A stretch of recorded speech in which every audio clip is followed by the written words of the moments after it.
My guest tonight is marijuana freedom advocate Marc Emery, and he's in the studio with me this evening. There's a big event, the 4th Annual Freedom Festival, tomorrow, Saturday, May 1st, noon to 8 p.m., rain or shine, and you're hoping for shine. Yep, come and smoke me up, rain or shine. In fact, we were here, I think it was last year or the year before, it was raining a lot. Mm-hmm. And but it's not good. It's going to be warm this year, so even if it rains, we'll get wet. But 6 hours too, so it'll be an endurance contest. But we bought lots of free Marc hoodies and T-shirts and buttons and stuff like that. We tended to make all our ephemera that we brought with us around my campaign to ultimately free me from jail. If I get sent to the United States, I want Canadians to lobby the government to bring me back. And they've been lobbying the minister.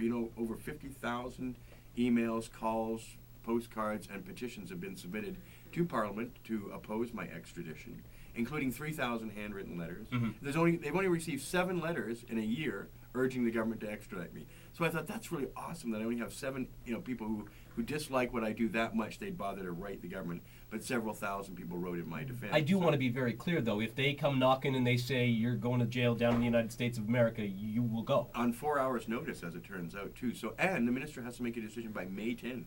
So in the next 10 days, it's quite possible on 4 hours' notice I could be shipped off to the U.S. But he also might refuse the extradition because here's the thing, we have an election possibly being called in a couple of weeks, and probably in the fall at the very latest. We're very much, the cannabis culture is opposed to the Conservative government. They want to bring in mandatory minimums. They want to increase the number of prisoners in jail. They want to do a lot of bad things to the cannabis culture, so it's important that we get rid of the Stephen Harper Conservatives.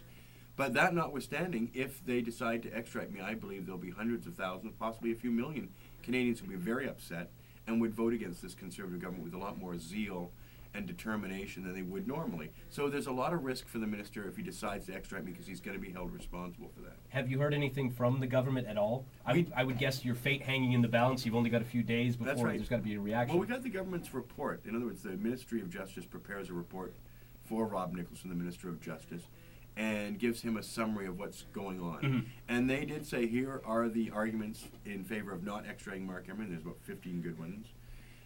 Least of which is I've never been to the United States. I didn't do any business there. I did it all from Vancouver, and Americans ordered these seeds, and so the U.S. government's saying I'm a co-conspirator with everybody who ordered these seeds.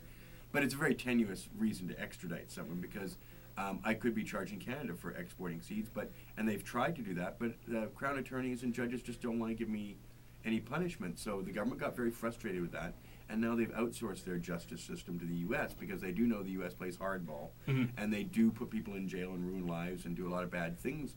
And that's what the Conservative government's all about. They're about punishment. They say it's being tough on crime and law and order, but the bottom line is none of what they're proposing will reduce crime in their new legislation. But what it will do is it will make hardened criminals much more worse and plentiful and bitter. And so we're going to have an increase, I think, in crime as a result of these crime bills. And so we've got a government that's hostile to our culture, hostile to the idea of rehabilitation, and very much into punishment.